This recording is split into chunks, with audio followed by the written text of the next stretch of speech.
the process of like going through and doing it, maybe when I was first doing it and I was being quite kind of stiff with it and quite limited and restricting myself, it wasn't working. But then when I kind of freed it up a little bit and was a bit more playful, then actually what came out of it was a lot more interesting.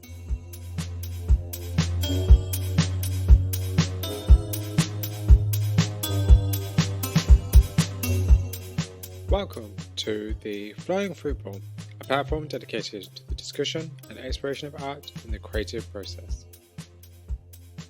In today's episode, I had the chance to talk to the incredible Amy Marie Gladding. Amy is a UK-based photographer, capturing images of the British landscape through non-traditional media and techniques. Her work is extremely fascinating, especially her cameraless techniques, and I had a great time talking to her about her work. I really hope you enjoyed the interview too.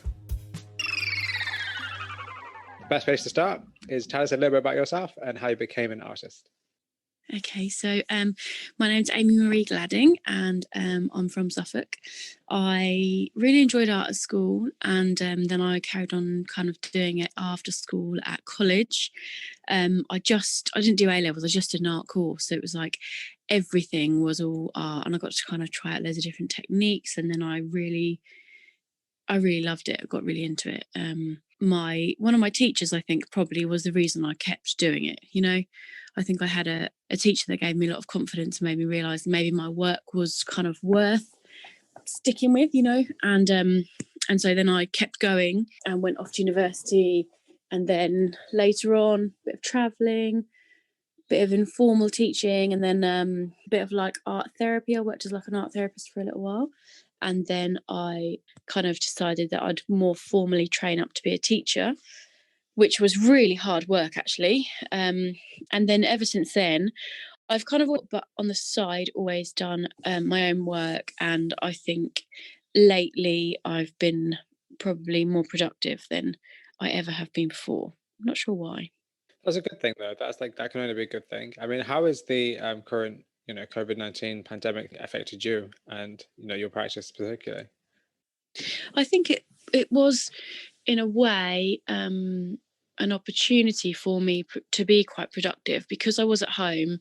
I was teaching the students remotely, so I could set up most of my lessons at night time, which meant that in the daytime, when I was trying to amuse my 2-year-old, I was able to kind of, especially because the weather was so good, kind of able to go out, photograph, we'd go for big long walks. Obviously, because my work predominantly focuses on the natural world or natural forms, it was ideal because it was springtime, wasn't it, that beginning of lockdown?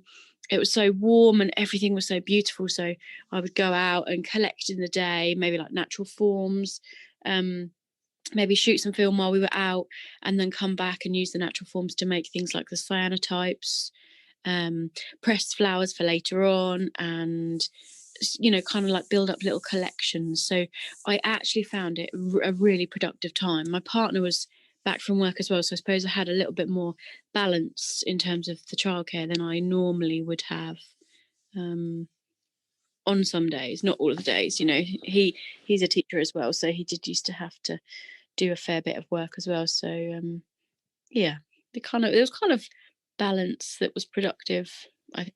Yeah, but then and how do you balance that kind of work-life balance with also, art's not something you do full time. It's like a side time. I wouldn't say side hustle, but I hate that word. But it's, you do it on the side. Like, how do you maintain that balance? Because that must be quite hard. I think it is. And I think I have like peaks and troughs, There's definitely times when it's impossible to make anything and I kind of really struggle with it, feel really flat and feel like, maybe when you're doing stuff, it's not working out, or it's not worthy of, even sharing with others. And then times when it kind of feels quite good and kind of snowballs, and you end up making lots and lots of bits and pieces all of a sudden. I also think, actually, because I do a creative day job at school, at work with the students, I can often do bits and pieces after hours in my classroom, because obviously I'd run the A-level photography. I can do stuff in the dark room, I can potter around, I can scan things, I can experiment with stuff. And I think that really helps, having a creative day job all day long. The kids are kind of inspiring me with little ideas, things they say, or a new way they might look at something, like a technique. So that helps me to, I suppose, not kind of stagnate and not sort of not see it as like a small section of time I have to work towards. It kind of like the whole day is opportunities to create, you know? Yeah, no, that's actually quite an interesting consideration, because you have that the creativity, the outlet there. That's quite, yeah, it's quite interesting actually. And then how does actually teaching inform your own practice? I think because I have to research into new techniques or new artists and their approach, their concepts, their narrative behind their work, that helps me to stay quite current and quite fresh in my own practice. Um, the students as well, they're all doing such different stuff. Sometimes I might have a student who's doing, say, fashion photography, and what they're doing and the way they're kind of coming up with a concept for a shoot might inspire something that could link to something I want to do, that's to do with a landscape. So I kind of feel like it all overlaps, doesn't it? I think as a visual human, you can see art in everything, and you can apply it to your own technique or your own style, even if it comes from a different kind of discipline or a different approach. Yeah, very, very much so. Like, very much so. There's always an idea from, you can get an idea from Yeah. everywhere. Inspiration is everywhere. So I think particularly because you have that quite constant as well. I Yeah. imagine that actually you have probably quite a lot of different ideas you want to try out, and maybe not the Yeah. No, time, but you have like a lot of ideas from I think, yeah, everywhere. you're absolutely right. I feel like I'm a bit of a jack of all trades. I'm not really. I suppose predominantly I work in film, but I'm not like a proper film geek. I don't. I'm not like proper technical on all of it. I'm quite experimental and quite spontaneous, and then I do still do some digital stuff. I still do some art stuff, collage stuff. So it is kind of yeah, like you say, inspiration is everywhere. You kind of overlap all these techniques and merge them and layer them together rather than just settling on one thing. I think I'd get bored if I settled on one thing. Yeah, actually, that's definitely something I really, really want to talk about, is your experimental approach to image making, because you're not. I wasn't really sure whether I should be like, oh, the artist Amy Gladding or the photographer Amy Gladding. I wasn't sure which one to say, because you're very much in the middle ground. And do you think that gives you any kind of advantage over the kind of work you create, because you don't limit yourself? I think it gives me an advantage just in terms of like maybe how often and how much I can produce. So, for example, I suppose at the moment the landscape is quite bleak. Everything's quite kind of dull this time of year in terms of the colour. Nothing looks lush and green anymore. It's all kind of dying away and it's quite grey. So maybe if you were a landscape photographer exclusively, you would struggle this time of the year to record anything other than that kind of wintry feel. But because I maybe do a little bit of everything, and it's merging art and photography and collage and maybe all those different elements together, it definitely provides me with like all these jumping off points. So if something isn't available or accessible to me, I can just do something different, within my kind of box of tricks. Yeah, it's quite interesting. And let's actually dive into a bit about your work. So, I mean, why did you choose to look at landscapes in your work? It's funny. I think for a long time I really wasn't interested in landscapes.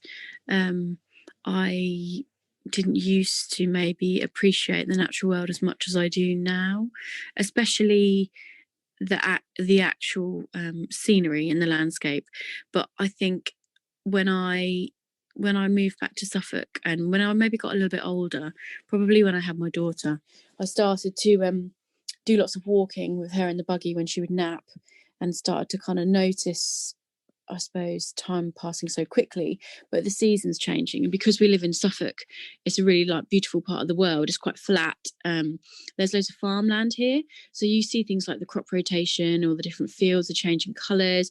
Everything's growing and then kind of being harvested and then refreshed and regrown, and all the cycles became quite prominent and quite important. And then I think I sort of appreciated them more than I ever had. And then I kind of just started photographing them, recording them. And then because I have access to, the art department, the photography department, I then kind of could look into so much stuff that I had never even looked at or really been interested in before. I already knew a lot of the techniques I could kind of use to record the landscape, but I just hadn't really been doing it. Maybe I'd been doing natural forms, plants or flowers, but less so I'd been actually doing like scenery. And now that I am doing it, typically, and we're kind of locked down and restricted, more so than ever, I want to travel around, just around the UK. I'd love to go to Scotland. I've never been. Yeah, I'd love absolutely. to Yeah, go to absolutely. Ireland. Obviously, I studied in Wales. I'd love to go back to Wales soon. And I think it's probably because we want what we can't have, I guess. I think I'd appreciate the Yeah. landscape a bit more. I think I feel very familiar with my flat landscape of Suffolk now, and it would be a lot more interesting to go and see like a different kind of landscape. What would be your number one place to shoot? I'd love to go back to Iceland. I went to Iceland about 4 or 5 years ago, and That's a great choice. I probably went before I was. Maybe it kind of ignited all the interest in landscape. Maybe it did. Maybe that's where it kind of began. But I didn't appreciate it enough when I was there, and I did not shoot enough film when I was there at all. You always look back at these things and think, oh God, I wish I could go back. Absolutely, it's not so easy. So why do you decide to shoot film photography? Well, why is it about film that kind of that allows you to say what you want to or what? I think I was taught film before digital was very accessible, maybe because it was so expensive once upon a time, and that was kind of my roots into image making. We did it at college. That was where it all began for me. So it feels, even in the modern world where people are kind of all digital, that feels like the starting point for me rather than digital and working back. And I think it's more tangible and more real. I love having that sense of loading the film into the camera and then knowing the importance of each shot, even if it's just for the fact that the process takes such a long time and is so expensive. I know I've got to get good pictures, especially when I shoot things like Polaroid. I would really plan each image and be really careful and really look at a scene and think, oh, is that actually worthy of this Polaroid? So it probably makes me more careful in the way I compose the image. Hopefully then you think they were a bit stronger. Sometimes when they maybe go wrong or aren't exactly what I want, then I can do something like paint onto them, which is something I've been doing quite a lot recently, or collage them or manipulate them in some way. So I began with film, so it's like it was for a long time the only way that I really knew how to take photographs. And what do you think of the current film boom, like film photography boom we have? What do you think about that? Is this a good thing or a bad thing for, the film community, I guess? I think it's a bad thing for us because it's made everything so expensive.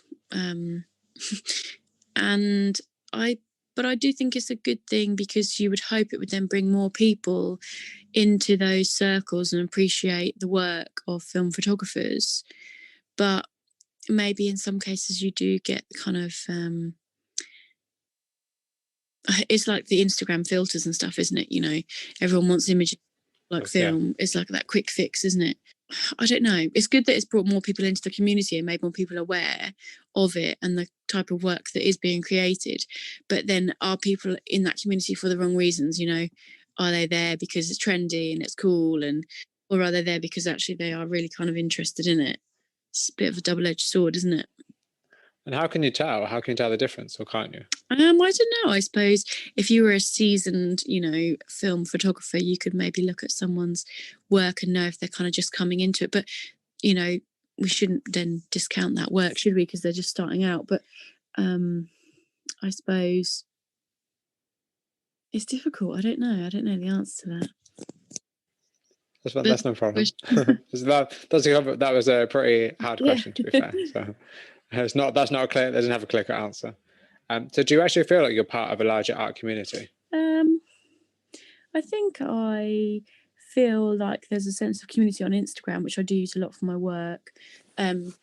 I had an article published in on like an Analog Wonderland's website a long time ago, actually. I think it might have been in April last year. And then they put me in contact with lots of film photographers.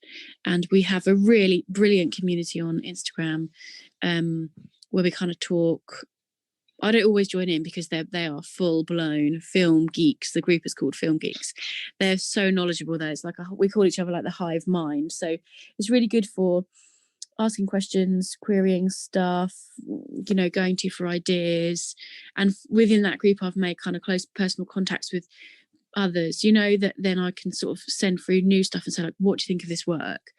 Do you think this is working? When you want that kind of completely honest, constructive criticism about your work, it's difficult to get that from people around you, isn't it? My friends or my family. Absolutely, yeah. People that aren't necessarily involved in making art or creating stuff, absolutely, because they don't fully understand, everything that goes behind it, No. other than just the actual Yeah. image. So there's a woman on the group, Mel, I speak to, and she's brilliant. I can literally ping her a message any time of the day and be like, I've just done these prints at work today, or I've tried this experimental thing with some Polaroids, or, I've been collaging or painting onto this photograph. What do you think? And she always gives me, honest feedback. And I think that's something that you need, isn't it? You want to be able, Absolutely. you want to be able to have a conversation with someone about what you're doing and how it's going. And I know how important that is for my students. They're always questioning us, trying to refine and improve and reflect on what they've done. And I can see that process through their books. I can see when they've come to me or a colleague and said, is this shoot good enough? Do I redo it, or do I stick with it, or do I adapt it or change it? And when we tell them to kind of go back and work on it, and they listen to that guidance and that kind of advice, it does improve, and it kind of refines, and that's really important. And I think it's easy to forget within your own work that you need to be doing that as well. Oh, absolutely, and I think it's good for you because you had that hindsight and be able to look at obviously your day job and be like, okay, this is what I'm doing with students. Actually, this is how I should reflect on Yeah. my own work. Yeah, absolutely. I think that's actually really interesting. Yeah, I think Yeah, I was sorry, just continue. going to say, I think a lot of the time I will make example work to show the students. So say we're doing like a new technique or something, and I want to be able to have something, physical to show them, like, this is what we're going to learn, this is one of the outcomes. So I almost every week we'll be making something new that is to show, we call it like exemplar material, to show the kids. And that often leads to me experimenting with the technique a bit more, or adapting it, merging it with another technique. So if I wasn't doing that for the A-level kids I teach, then I think I would have been making a lot less work. Actually, I was just about to ask you that. I was going to say, do you think that, yeah, that the volume amount of work you make is because of obviously your day job, and also just being able to experiment and having the time and the kind of reason, I Yeah. guess, to experiment? Yeah, because that is the perfect reason, isn't it? The other Sunday night I sat, I was going to do a workshop with the kids on printmaking, monoprinting, and direct kind of surface contact printing onto photographs. So I wanted to make all these examples to show them. So I kind of got all my kit out, got the toddler's mat out over the kitchen table, and just played around for like maybe 2.5 hours with stuff. And a lot of it wasn't successful, but a few pieces were, and they led to a few more things, and I kind of will come back to those ideas now. I've broken the back of it, and kind of experimented with it.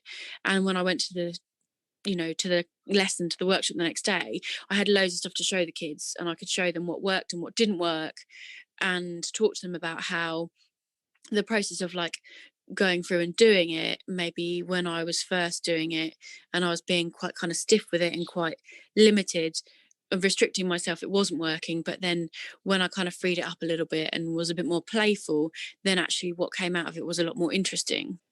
Do you actually feel a responsibility to create good work, because obviously you're showing it to students? Yeah, definitely. And I often feel worried about showing them stuff. Just 'cause I just thought that when you said that, when you just said that, I thought that must be a big responsibility, because you know what you're doing. Because it's one thing if you're doing it for yourself and you're printmaking on your kitchen table and like nothing goes right and it's like, okay, nothing went Yeah. right, that's cool, that's your time. But it's different if you're trying to show it to other people and you've got some kind of audience that's going to see it, and especially impressionable people as well. Like, yeah, so yeah, Yeah. that must be a big Yeah, responsibility. no, I think you're right. I think maybe I have that in the background of my brain. So maybe that's what makes me keep pushing it until I do think something works. Whereas if I was just doing it for me, I might just stop and give up, mightn't I? I hadn't really thought Yeah. about it like that. But if I know I'm delivering something to them and I need the resources, I do want to have something to show them that I think is at least half decent or part way there, you know. So sometimes it might be that it's usable, but only if I scan it in, maybe double expose it with something, push it a bit further in a kind of digital way, so I can say to them, like, I've done this, but this is just the starting point, and it still needs to be developed.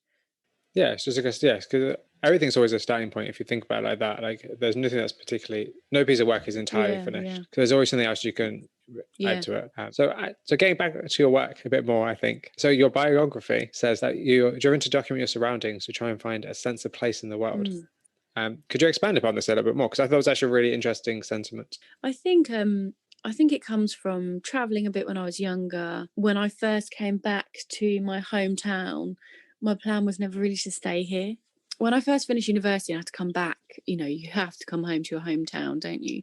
And you kind of feel like, oh my goodness, I failed. I'm back here. I haven't made it in the city where I went to university or whatever. I got a sense of that, especially I'd studied fine art degree and I'd done combined media. So basically, it was like 3 years of just doing whatever you want to do with no sense of purpose or direction. Or one of my best friends had done illustration and they'd done this really good kind of like working with external partners and working to a negotiated brief with someone, and she had a real sense of like where she could go in terms of maybe becoming freelance or whatever, whereas we'd just done what we wanted for ourselves for 3 years. So when I came home, I kind of thought, I don't really know what I'm going to do.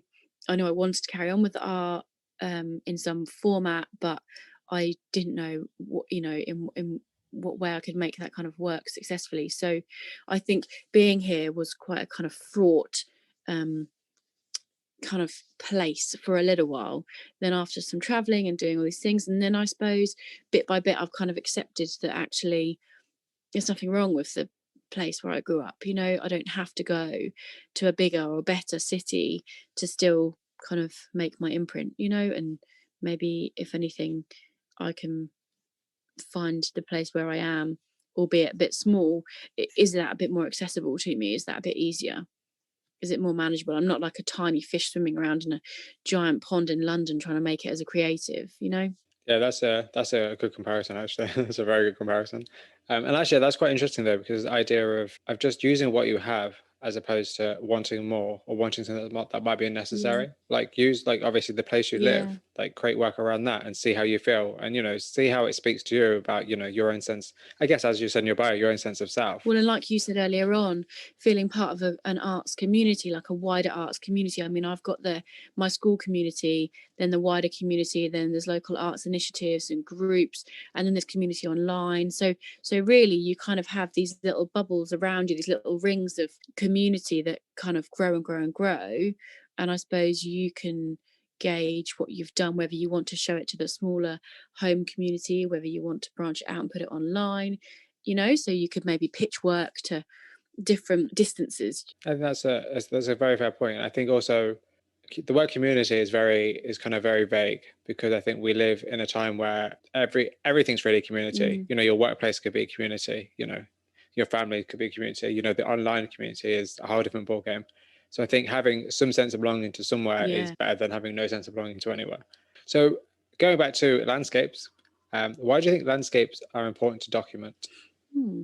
I think I think they're always changing, which I think is important, and I think documenting the change, whether it just be seasonal change, or whether it be the change from the interaction of humans in that space. You know, the kind of impression that we leave on the land.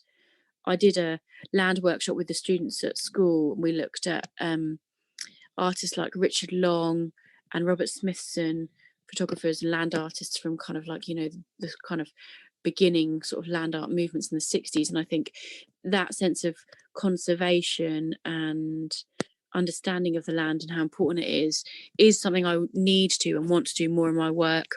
You know, I do want to make my practice a lot greener in many ways. Just the chemicals and stuff I might use for printing and developing film could be greener. There's lots of stuff going on with sustainable dark rooms.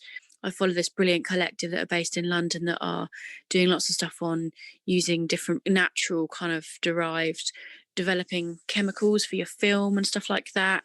I think it is something that I feel like maybe my work would have a bit more depth, and maybe it would be a bit more robust if ingrained in the work somewhere was a real sense of conservation and greener ethics, you know. That is something that I really want to do. I think that's actually that's an important message. Like, do you consider your work to have a message? I think if it had a message, it would maybe just be to encourage people to kind of observe their surroundings a bit more and see beauty in your locality, your space. I don't feel like it has a massively strong message, except for just maybe the appreciation of the natural world, whether that be the seasons, the flora, fauna, whether it be the kind of space we have. I mean, I've never lived anywhere that's been particularly landlocked, you know, so being able to get to the coastline, being able to get to like a forest, all those sorts of things have been really important, and I suppose I appreciate and value that. You know, some people during lockdown, some people that might have been stuck in the middle of the city or in like a block of flats or something that couldn't get any outside space, any kind of air. I could imagine that would have been really tough. Yeah, I was going to say, do you think that's a more important message now in this digital culture? You know, where everyone is pretty much in front of a phone or as kind of some kind of a screen for like a long periods of the day. I think so. And I think the current conversation around the importance of the arts and doing something creative for your mental health and well-being, I think that is obviously in the current climate more and more important. And a lot of those things that you could do that are creative would maybe take you outside, wouldn't they, into the fresh air, whether it be gardening. Yeah, actually, that's a good point. Painting outside, whether it be, you know, gathering, foraging and cooking, or I think the appreciation of that outside space is becoming more and more important and more valued in our society.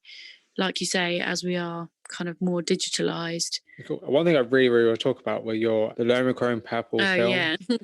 The images you shot on that, they are really interesting, like super interesting. Like, I'm a photographer myself, and they're just really stunning. They're a stunning piece of work. And it's weird because they look very alien and like really strange, because obviously they're completely different colors. And I was wondering, is imagination important in your work? Yeah, massively.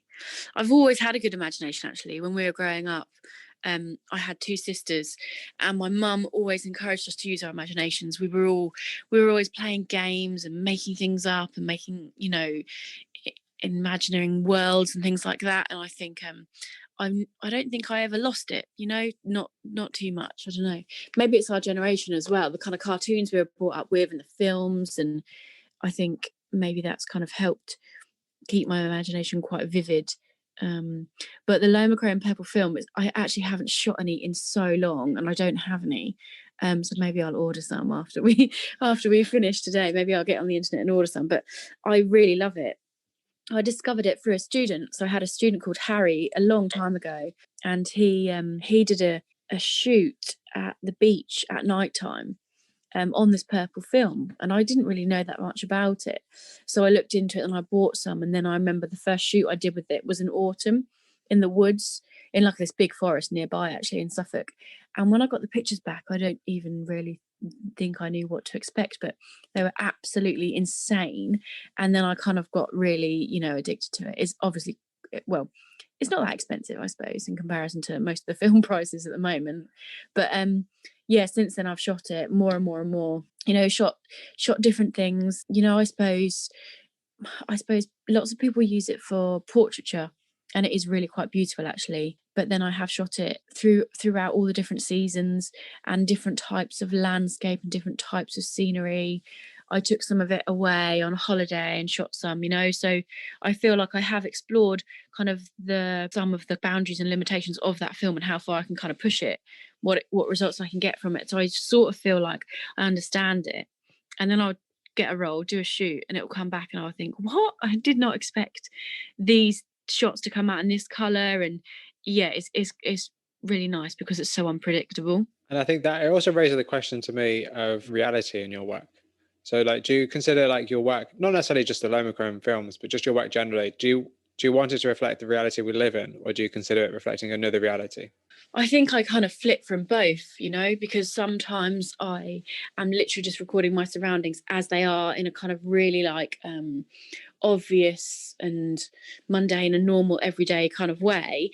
And then other times I will be in some of the work, say for example in those like imagined landscapes where I cut up all the film prints and make like a new landscape, a new kind of land that doesn't really exist. So I kind of flip from one thing to the other.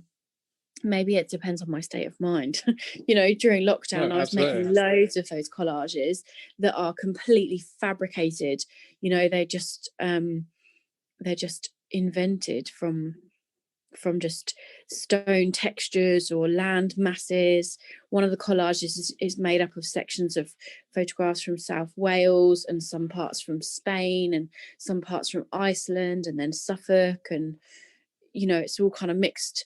So I think I kind of do both. Maybe when I get bored of the actual real world, I then start to do some stuff that's like a bit fantastical and unusual and surreal. Yeah, that's really cool. I think that's really cool.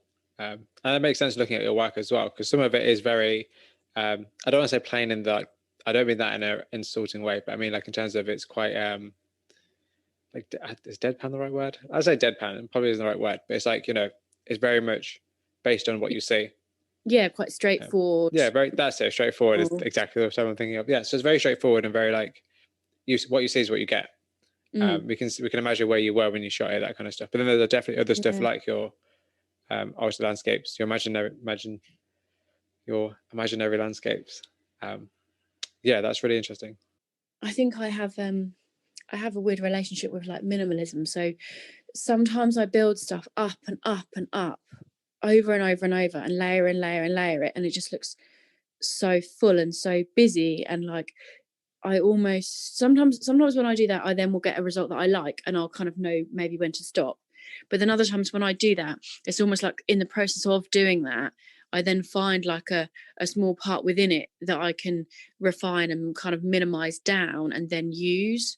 So some things, yeah, like you say, are quite straightforward and quite simplistic, and then other things are just so busy and full and layered and embellished, and I kind of don't really know when to stop. And I also think when you're a teacher, when you teach art, you're supposed to be able to give advice to the students and say like less is more, and tell them when to stop and tell them when it's done or when it's finished, because like you said earlier, it's hard to know as an artist, isn't it? Absolutely. And I think I have a weird relationship with that. Sometimes I love stuff that they do that's so simple and like skeletal, it's like the bare bones of a beginning of something. And then I kind of want them to stop or wish they'd stopped. And then other times I just want them to build it and build it and build it. And I kind of go through, the same, that polarized thing with that. It's like the real and the abstract and the surreal, and then the minimal and the maximist kind of maximal style stuff. So how do you know an idea is worth pursuing? Like you have an idea for like an image. How do you know like, yeah, okay, this actually be a good image? I think I most of the time will just try it, and if I suppose if I sort of try it initially and then I can see that it looks interesting, I maybe can come back to it, build it up, or do it again. Or I'm one of those people that I maybe don't plan like loads of stuff in advance, and I maybe don't think through things that much. I do work quite quickly and quite spontaneously. So I suppose I'd have an initial idea and then I'll just go for it. And then if it works, I'll keep going and push it and push it and push it, kind of try to go at it from every angle. And if it doesn't work, I'll just give up and just move on. And I'm not the kind of person that would come back to something and try and rework it. Like maybe I'd try once, but I'm quite impatient. I'm quite slapdash, I kind of want like instant results, which is weird because that's the way that I work when I'm doing like the collage or the painting or the kind of hands-on like photo arts. But then wanting instant results and shooting film is kind of like a bit of a oxymoron, because that's like not the case at all. But I am very impatient. The labs I use like postal labs to develop all my negatives and stuff, and I'm constantly emailing them like, are my negatives done? Like I posted some stuff off yesterday and I've already emailed the lab today like, have you got my film soup? Is it going to be done before Christmas? I need to see the images. So yeah, I do get quite impatient about it. But that's actually a good thing, because that means you have that desire to want to create more and just try the next thing and see what happens, and not actually worry if things go wrong, because I think one of the biggest like kind of creative blocks is that failure, is are things going Mm, wrong and things not turning out right. So actually it's quite yeah. nice to talk to somebody who's very like, okay, that's cool, we can move on to the next thing. Yeah, I mean, why don't I have that? I just move on and just try something new. I don't get too caught up on it, and I don't really know where that comes from. It's kind of like some form of resilience, or is it a bit of ego, a bit of obnoxious, kind of like, oh, I'll just keep going, I'll be all right, something good will happen eventually, you know? That's true though, so that's always the case. Something good always happens eventually. um yeah, because I say, because actually I think half of the battle of being an artist is keeping yourself motivated, Yeah. and being, and keeping yourself wanting to try more things. And so, how do you keep yourself motivated? And has there actually ever been a time where you haven't been as motivated? Um, I think I think the day job keeps me motivated, and I think constantly seeing visual imagery. You know how they talk about you can curate your Instagram feed, so Yes. make you feel good. And for a long time, I didn't really take that on board, and I sort of thought, well, what I'm looking at, I'm not worried about. It's not making me feel bad. But actually, maybe some of it was, seeing people being really productive, maybe when I was in a bit of a lull, would make me feel a bit rubbish. So nowadays, I do try and make sure I'm only looking at stuff that does inspire me or kind of provoke me to start making. And I get lots of like art envy, I see stuff and I think, oh, I wish I'd come up with that.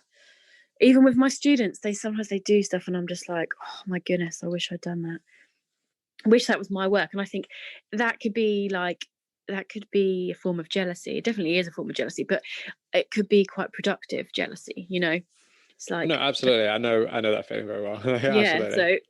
so I kind of use that to keep me making and try and keep the ball rolling. But definitely work helps me. And I think I had a period of real kind of slow progress when I had my daughter, and I think it lasted for a really long time. And I kind of have just been coming out of that maybe for like the last year and a half or so. And um, maybe because I felt so unproductive in terms of my creativity for such a long time, that's why now I'm so trying to work so fast. Um, I think when you have a baby, it completely transforms you, and you can never ever prepare yourself for that. And I also think that nobody really values, well, not nobody, but I think sometimes people don't value creativity. So if I said to someone like, people are like, oh, do you need a break from the baby, or do you need help with this, that, and the other? It's like, well, I don't need a break for the reasons you might think. I need a break because I want to go and do something creative. But people maybe don't realize how important that is for artists to have time to create. And I think that was something that I yeah, I found that really hard, that no one valued my creativity. No one thought that was something that I needed to kind of nourish me. No one thought that that mattered really. Um, like self-care, people talk about self-care. Oh, don't, as a new mum, don't you want to go and get this done or that done? It's like, well, no, I'd like to go and shoot. I'd like to go and buy some more film. I'd like to go and develop some film. I'd like to have a few hours to collage. None of that stuff is really deemed important or worthy, is it? I could never say to like family, can you come around and watch the baby for 2 hours so I can make some collages? They'd be like, what? Don't you want to have a shower? Don't you want to cut your hair? Don't you want to put some makeup on? Have you seen your face lately? Do you want to have a manicure? No, literally, doing any of that. I just want to do some art. And I think that that went on for ages. And then when I got back to work, it was like this little creative space with all the kids there. And I could kind of make stuff to show them, make stuff alongside them, make stuff after they'd gone. And so my job has become new in many ways to me. I've come back to it transformed in terms of my priorities and in terms of the time I can give over to it because of being a mum, but also transformed because it's like this kind of creative lifeline that I'm clinging on to for however many hours a day I get there, do you know? No, I think that's a very, very good point. You raise a very good point. Creativity is super important, and I think people do Mm, not. I think like I always say like the general public, people who aren't mm, artists, I kind of guess, but like people do. yeah. I don't think people really do understand. Um, how important creativity is and how important it is just to, like, it doesn't have to be anything spectacular. You don't have to even share with anybody. It has to be something that you can No. create because you spend the time Yeah, doing yeah, it because you have. And actually, yeah. that leads me on to one of the questions I was going to ask you later, but might as well ask you now. Is that, do you think that people value the time and effort it takes to create things? No. I think like we talked about earlier, people like quick fix, don't they, in many ways.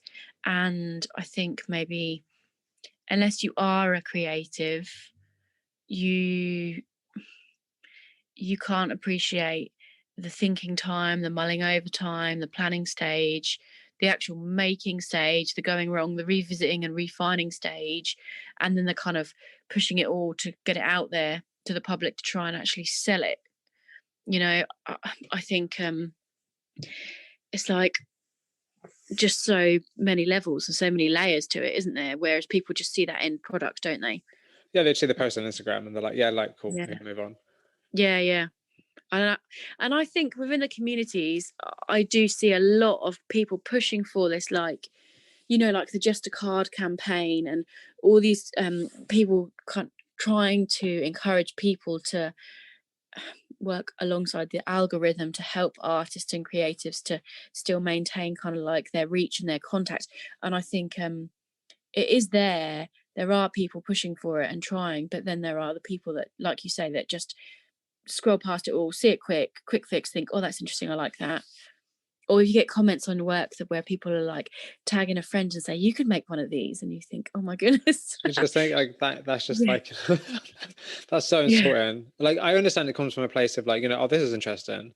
But then it also comes from a place of like, the person's just spent time doing that. yeah, Like yeah. But time, effort, money, mm, just, just time you're not going to get back, basically. I know, but like you say, the general public, but also I think, yeah, it's not ingrained in us, is it? Like throughout, say, primary school, high school, all the rest of that, and in society now, like no one is saying value the artists, value the creatives. If anything, they're trying to, get people to retrain to get out of that kind of um area, aren't they? Yeah, like, do you think art education is important? Yeah, massively. And I really think that it has been shrinking in its kind of reach. We find our numbers are going down at school, with kids picking it up as an option.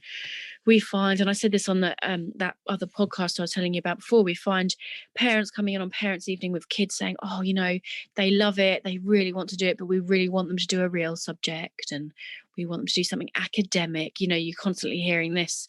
And I think that has had a big impact because that's been going on for a long time.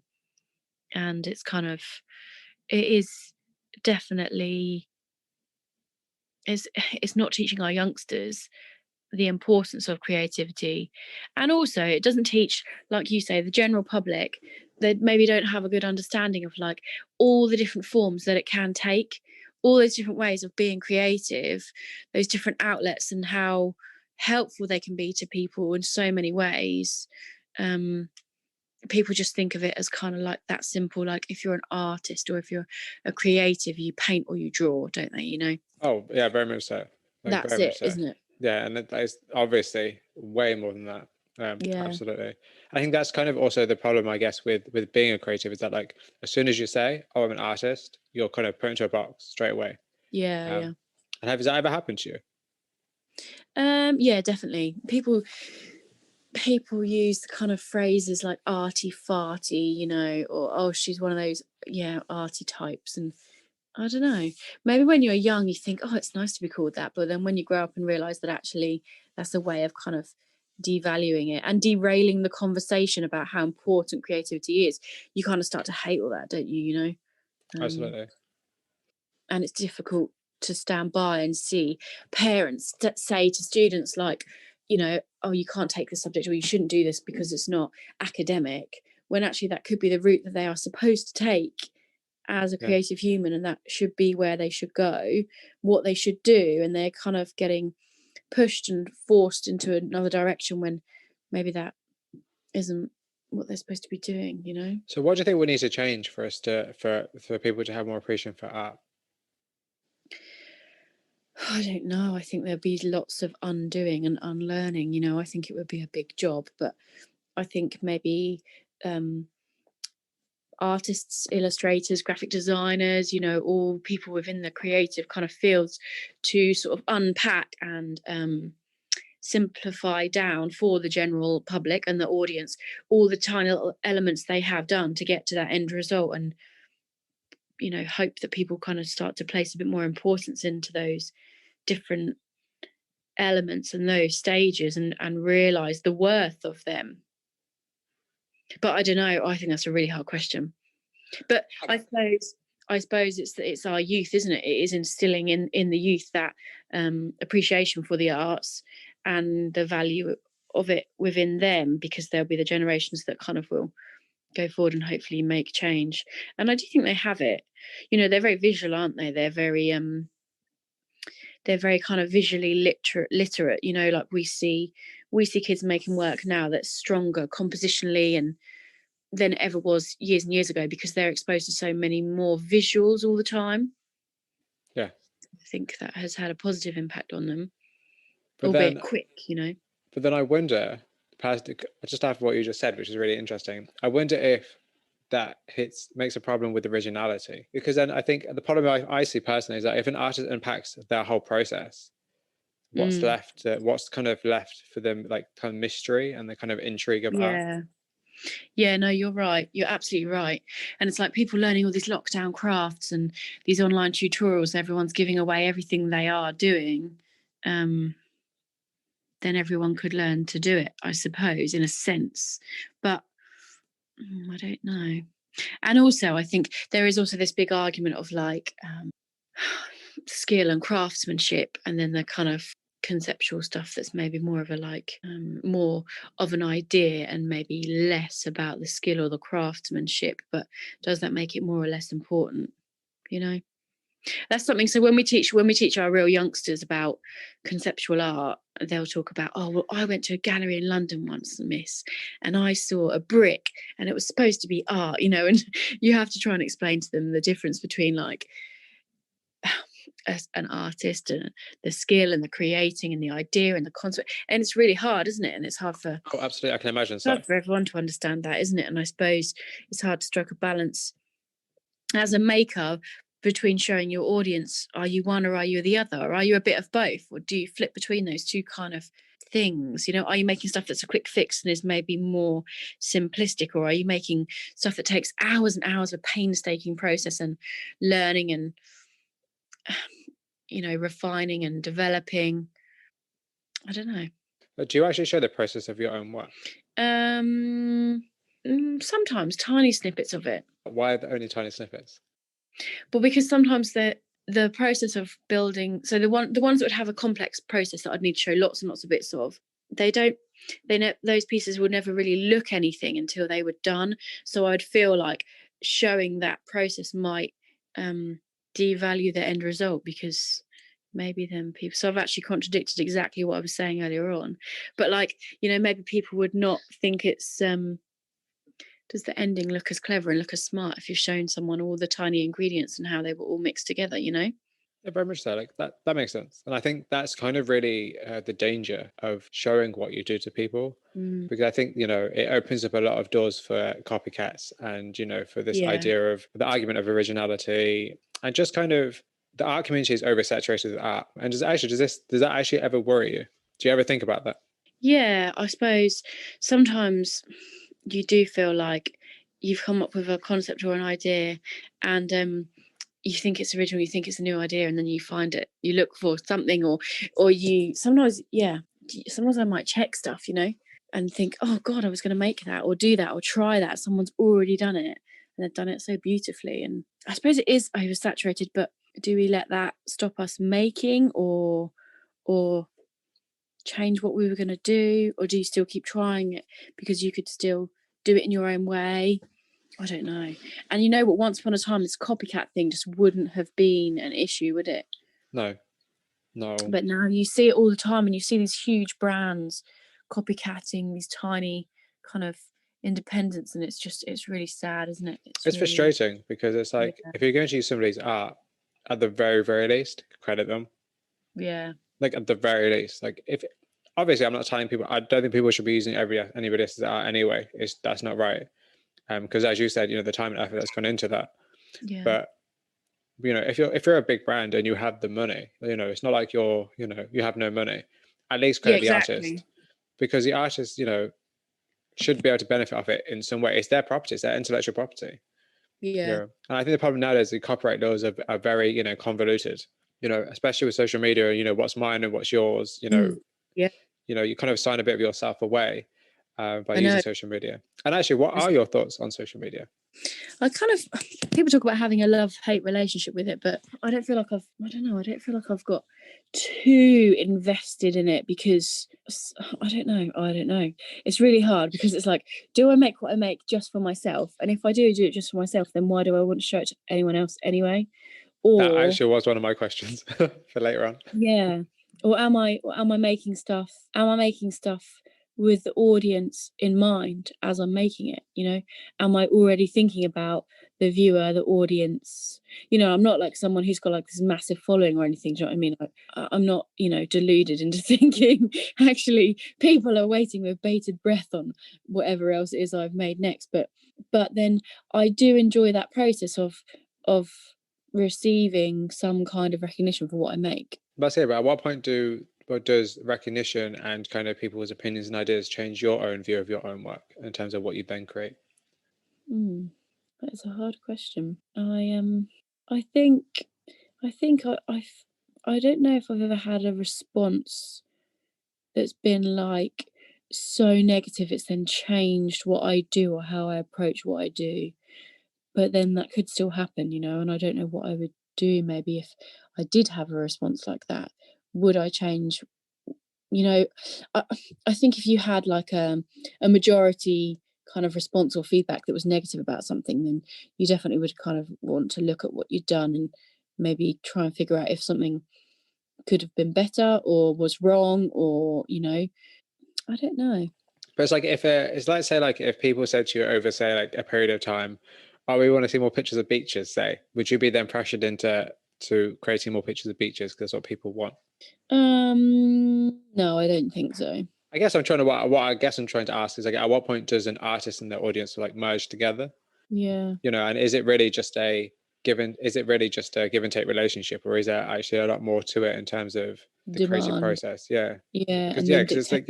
like, like demand and dictatorship. It's like, who actually really Mm, dictates the work and where is it really coming from? And then obviously when we get into the whole commerce, actually selling it and marketing it, and it then yeah, becomes a whole mess, because it's like, how many parts of yourself do you give up I for that know. paycheck? You know, No, I know. and is that something you've experienced? Have you ever experienced any kind of, not problems, but what's your kind of experience like selling your work and marketing your work being like? I think it's I think it's really full on, and like you'd have to be so on the ball with it, and I can't be because I have a day job, and a Yeah. child. I think I kind of dip in and out of it. So like I want to do it, I want to sell it, I want to get it out there, but I don't want to negotiate my own creative kind of identity just to sell.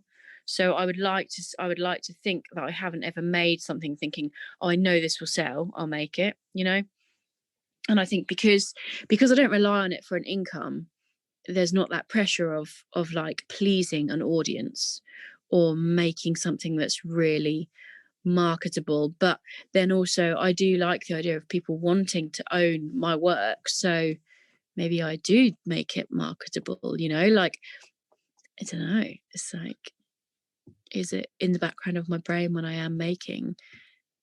Do you ever do commissions? I have done in the past, but not for a long time. And if I did do one and someone was really dictating and being quite awkward, then I don't. I suppose it depends on the money, doesn't it? Depends on your current situation, maybe financially. But I would like to think that I wouldn't have been really, malleable to just completely alter my work, because I'd never want to end up with somebody owning something that I made so specifically to their needs and requirements that I no longer even liked it. Yeah, actually, is it? Yeah, but I say Mhm. actually that's a good thing to ask. So, is it important for you to like your work? Yeah, yeah.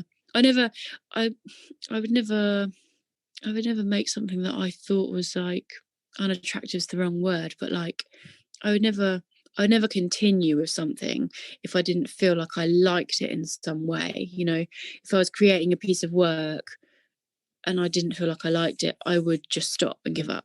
Do you think that your work actually translates well online? I think most of it does.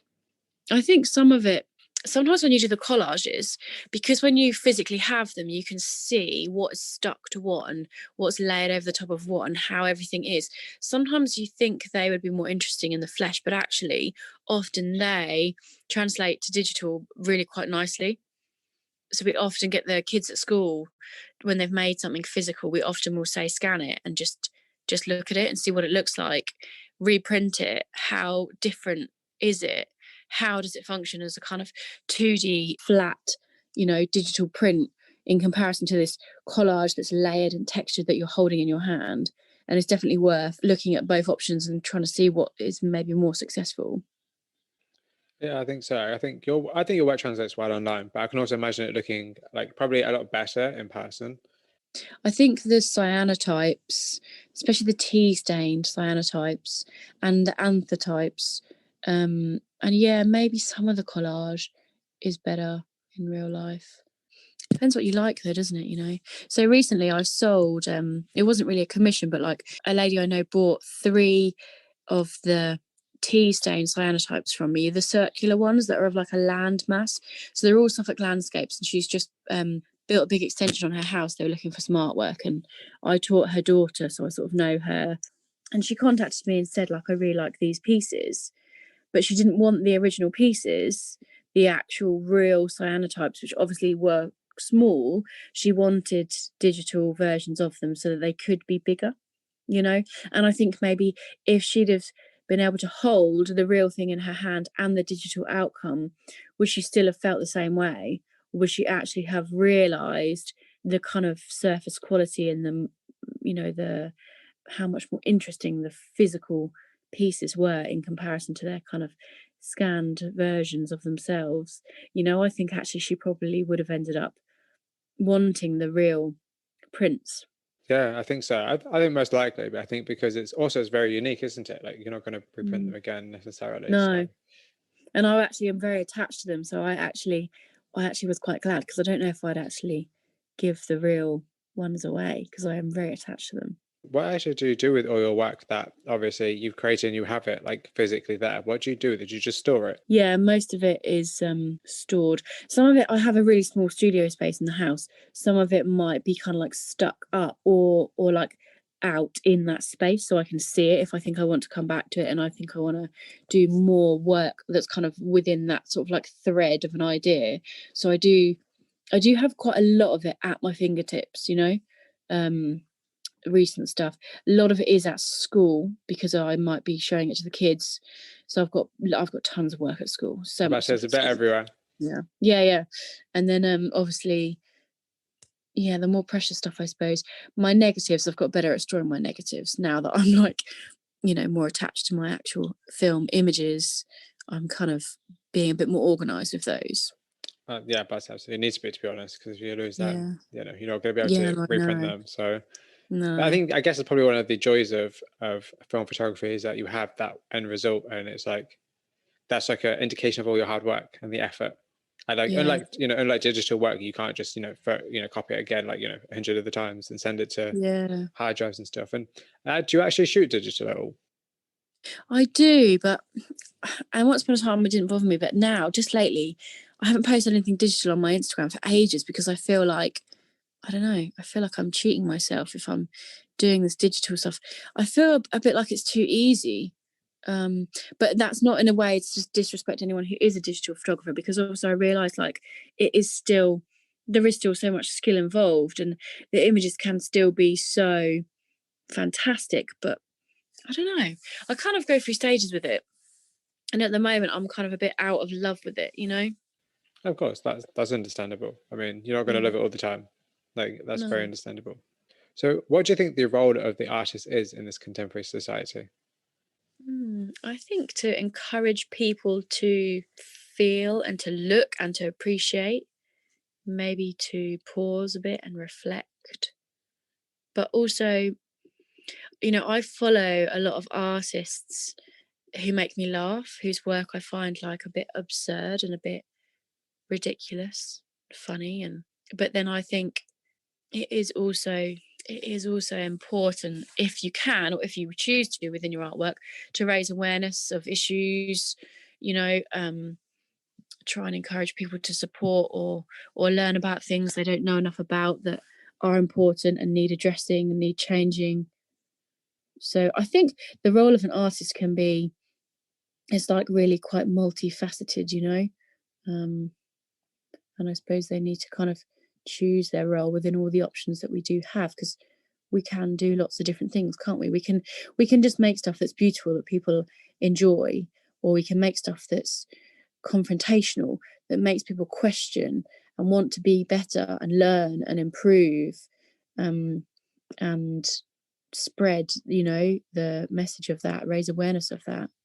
And then we can probably do everything in between, stuff that makes people question, makes people think, makes people want to get up and try and like learn that technique or explore that idea themselves. So I think it's massive, which is why I think it's so important, because I think it can be so many things and people can do so much with it.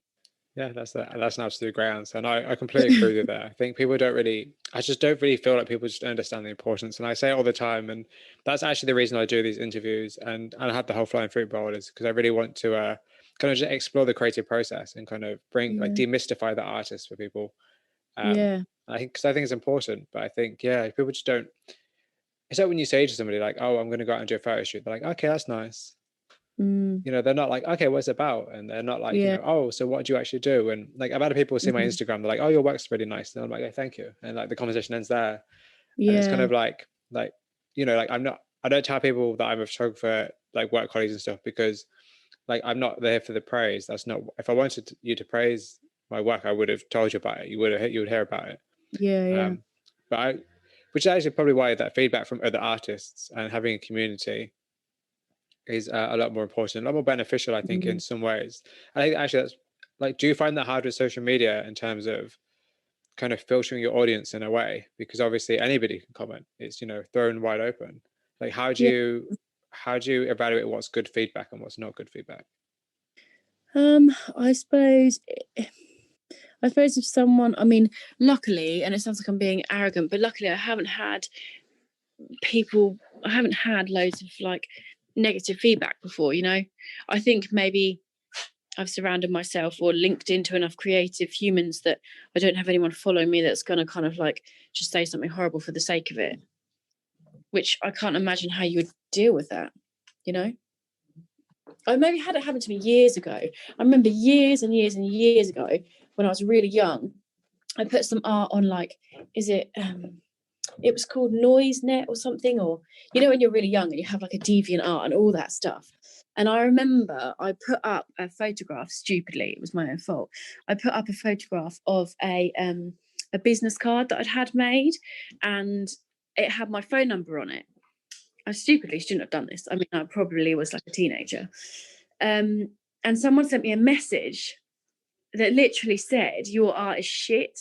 And I remember feeling really heartbroken and really upset and really angry and really kind of shocked that somebody would do that. But I suppose that is kind of commonplace, isn't it? Now people get kind of like trolled or whatever they call it, that kind of horrible abuse that you can't escape if it's online, and if you're kind of accessing that space and using that community to engage with an audience, and then people want to come back at you and say negative things, you can't really escape that, can you? No, absolutely not. I think not. What kind of feedback do you want though? I suppose that people have found stuff interesting, maybe that it's given them an idea, maybe that they are curious about it. I like it when people ask me questions and want to know a bit more. And I think I would almost always be open to just explaining, oh, it's this and I've done it in this way.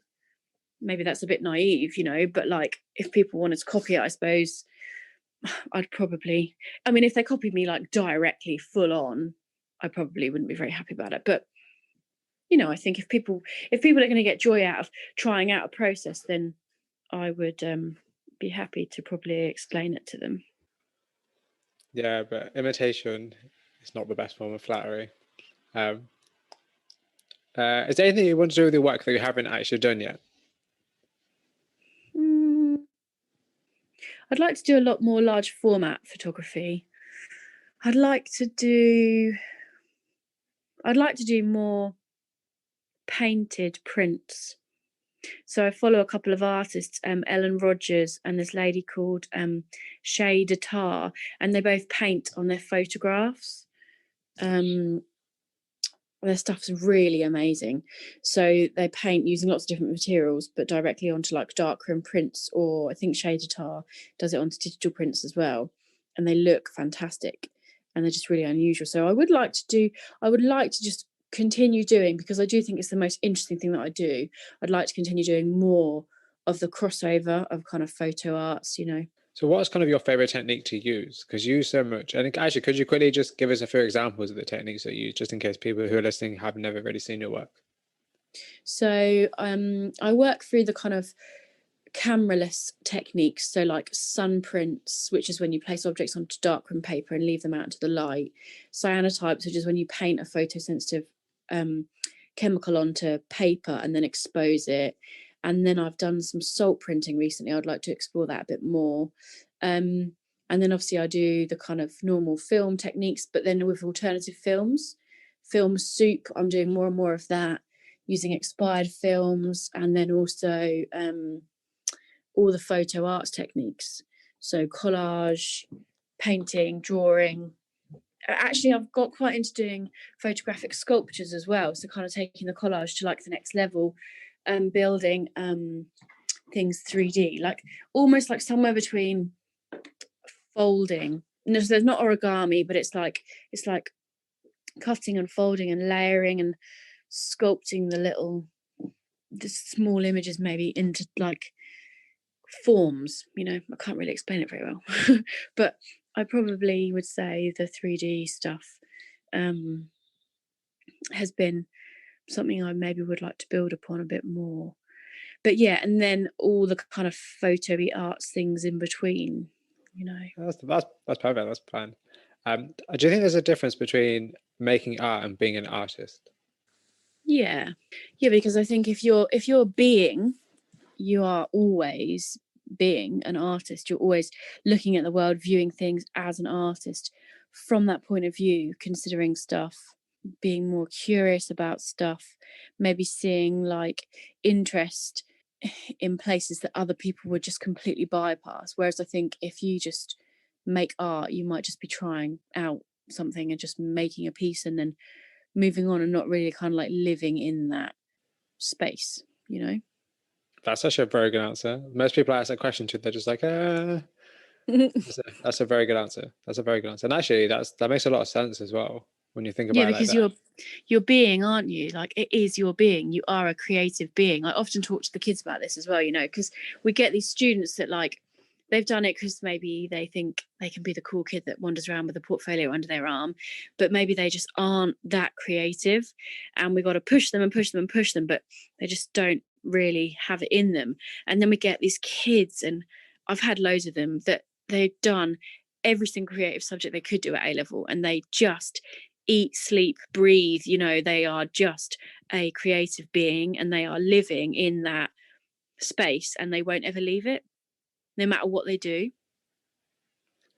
That's it's interesting thinking people like I guess they're born to be creative, or they're born to do something creative. That's actually quite how do you know though? I don't know. You just know, don't you?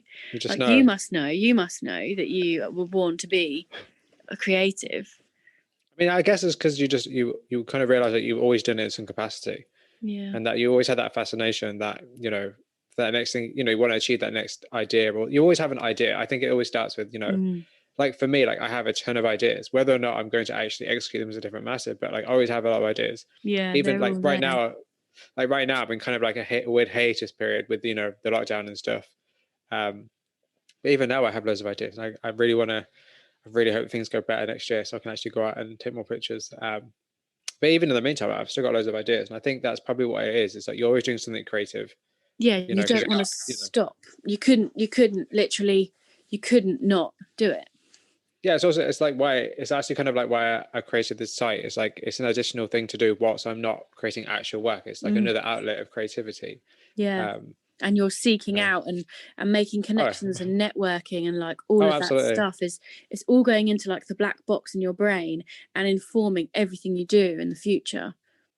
That's true. Because it's really funny for me because you're the fourth interview I've done so far, in the last month and a half maybe, and every single time I've done an interview, I've got something very different from the artist personally. Yeah. That I'm looking at my own work, and I think it's really, really interesting. It's very interesting for me, at least. It's very interesting, which is cool because I've got more plans, so that's cool.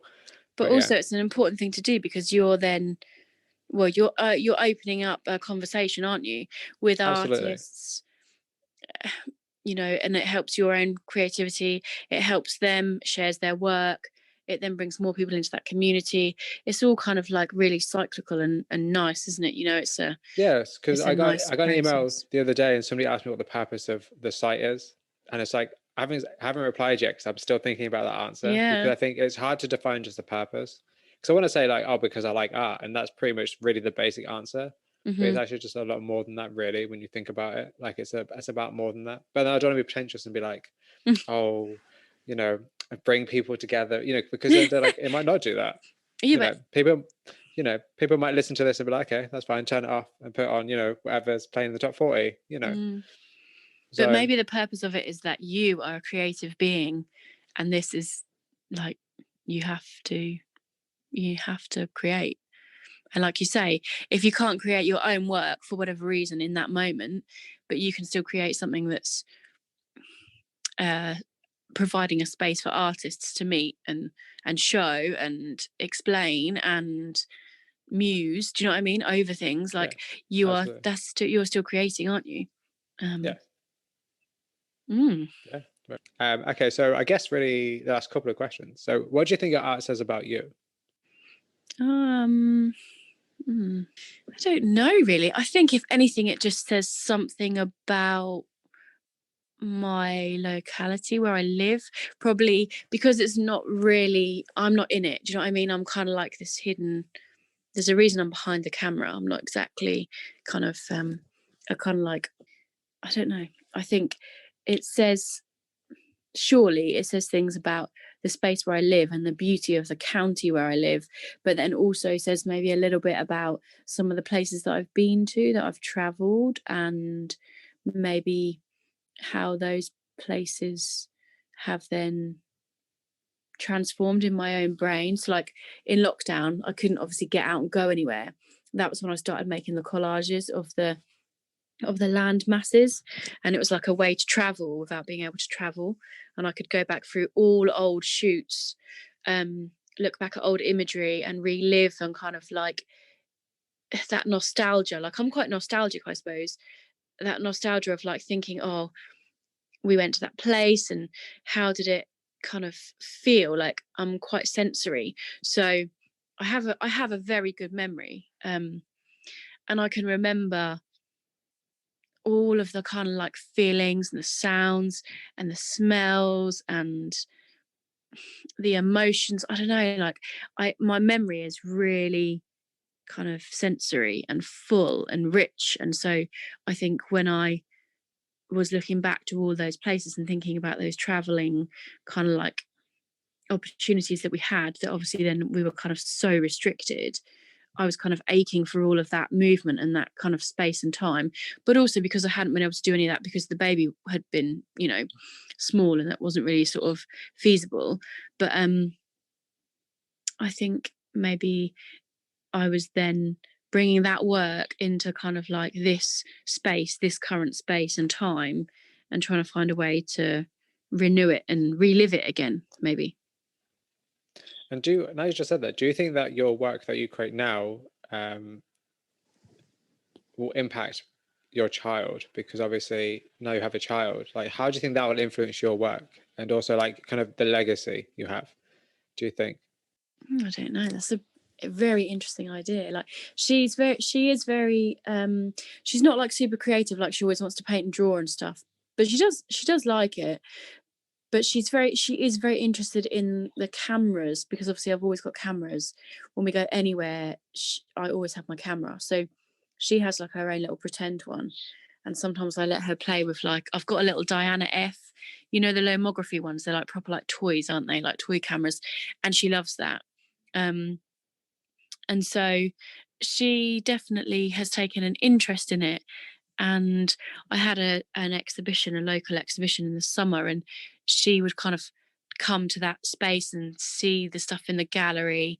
Obviously, she was way too young to understand that it was like mummies' pictures in the gallery, but she's definitely kind of accessing some of that world, and she is curious about it. Do you think it'll impact the work you create as well? Yeah, maybe, because I mean, it impacts me in a just a purely practical way, in that I can only kind of, like, when you're growing up, you hear that phrase, like, a mother's time is not her own, and until you have a Yes. child, you never It's very, fully, very true. yeah, you never ever realize how true that is. And I suppose having her has probably made me make the work I'm currently making, because all of it was recording my surroundings from when I would take her for walks in the buggy and she would nap. And then when she got a bit bigger, she did really good naps in between activities in the car. So I'd end up out driving around the sticks in the countryside, and I would just take little snapshots out of the window, or That's really interesting though. That's like safely super leap out of the interesting. car. Yeah, that's really interesting though, how how life has it already impacted yours? Yeah, so maybe she has caused all of this work to happen, because I couldn't go and travel again because we had a little, and forget lockdown, but like, we couldn't keep going on holiday. So then maybe I was thinking back to that kind of freedom I had when I was younger, and that kind of lack of responsibility, in that sense of like, you could just get up and go. And I didn't really have that anymore, that kind of yearning for that, in a sense, because you lose so much of yourself, your old self, and you have to come to accept that that's fine, that's okay. It's not about going back to the old you, it's about finding like a kind of new transformed you and embracing that. So I suppose maybe that made me look back at all the old work and think, right, I can't do that anymore, but how can I use it in a creative way now? Yeah, absolutely. Like absolutely. And I guess the last question, probably the best thing to ask, would be what you're currently working on, and where can people find more about you and your work? Currently I've been trying to make a couple of different little books, actually. Mainly because the students were making books at school with their own photography and about like linking a narrative. So I've been making alongside them some cyanotype books and some tea stained books. So I've been thinking about how images maybe work together as like little collectives, and whether that needs to be because they're all taken in the same space or the same place, or because they all have a similar feeling, or can the images be unconnected? And actually, I've been going back through when I did my degree, my final year, I did loads of creative writing, like loads and loads of poetry, and I didn't even know what it was. It was creative writing, but I've been going back through all of it. Mainly because I was telling you we're moving house, so I've been looking through the loft and I found my old books and journals. I've got journals from traveling as well, so I am actually looking at the moment at writing, loads of writing, and I was going to make an Instagram for all my kind of writing, but I feel like it could be absolute rubbish. And there's Try it. At the end of the day, like you never yeah, know. Like I think that's the biggest really the kind of thing with people is like just try it. Like it might go yeah, somewhere, it might not. Like, at the end of the day, like no, you might try it, might hate it after a month, might delete it, but at the end of the day, like who knows where it'll go. I think yeah, as long as you just try something, it doesn't have to be good. It doesn't have to be great. It doesn't have to be spectacular. I think one of the biggest problems with social media, especially, is that we have this idea that everything you do must be super perfect and polished, and yeah, it must be super salad button, accessible to everybody, and it's not. You have to just it try can be a one work thing, in and it grows. progress. Yeah. Yeah, and I was going to make an account and I was going to post it all as a like kind of like reworked versions of old work that I did, and potentially they're not very good, and do you know what I mean? But I kind of want like a small audience to like pitch it to first, to be like, is this actually any good in any way? But I think because they're not like highly personal, but then maybe they are, you know, so like you feel like you're kind of putting yourself out there a bit, and then if people don't like them, then actually how will that make me feel, because they were part of my degree and it's done now and I made it all and it's there. So if someone says actually these are shite, I can't really take that back, can I? I think it really depends. It really depends on your intent. If it's there, if you're making it just because you want to be liked, then I think that's something you have to think about. You're absolutely right. You're absolutely right. But I've already made it. I've already made it, haven't I? So like when I made it, I was just doing it. But then when maybe you just want it to have an audience. It doesn't matter who's the audience. You just want it to get out there. Maybe you just want to get out there. So where can people find more about you online? So I've got a link on my Instagram account to my website, and then I have stuff on lovely accounts such as yourselves, and kind of all around the place really, because I do try and engage with lots of different communities. But I would say the website's probably the best place to go. And I am about to do a huge update on the website because I've got so much stuff to add. And what is your website? So the website is called hallolady.com, but it's spelled Lady and then EEE. So Hello Lady, just because it's kind of like an inside joke. But and then my Instagram is my_far_away. Perfect. That's absolutely perfect.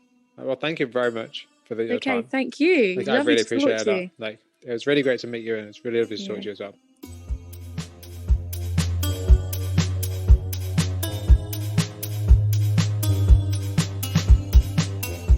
That concludes my interview with Amy Marie Gladding. Thank you very much for listening, and if you have any comments or questions, please shoot me an email at theflyingfruitbowl@gmail.com. Also, the Flying Fruit Bowl audio interviews are available on platforms such as Spotify, YouTube, and Apple Music. So if you like the show, please support it by subscribing or sharing with friends. As well as these audio interviews, I run theflyingfruitbowl.co.uk, which is a daily art inspiration website. If you're a fan of art and are looking to be inspired, please check it out. And if you're a creative, please get in touch for a chance to be featured or interviewed. Once again, thanks very much for listening, and until next time folks, please stay safe.